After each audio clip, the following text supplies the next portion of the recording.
تفسیرالدین تختمیشوف یک صاحبکار توجک که در یک بازار شهر سمر دکان فروش میوه و سبزیجات و خشک میوه دارد با نشر دو ویدیو خبر داد که روز 19 اکتبر یک صاحبکار دیگر هموطنش قادرов معراج که دکانهایشان در بازار سمر در پهلوی یکدیگر جایگیر شدند همراه سه جیانش رواج، شادان و شادروز به مغازه او آمده طلب کردند که مغازهش را ببندد و به سودای آنها خلل نرساند.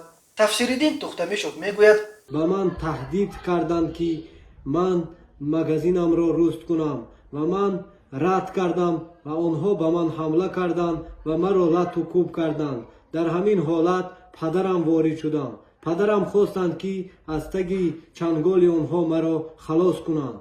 پدرم را نیز لط و کوب کردند.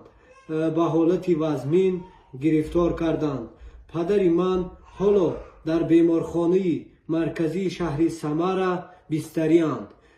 در ویدیو نشر شده دیده می شود که میوه‌جات زیادی در داخل دکان تختمیشوف در روی فرش ریخته شده است و پدرش با سر و دهان خون‌آلود در حالی که دستانش سخت می‌لرزند در روی فرش خوابیده است.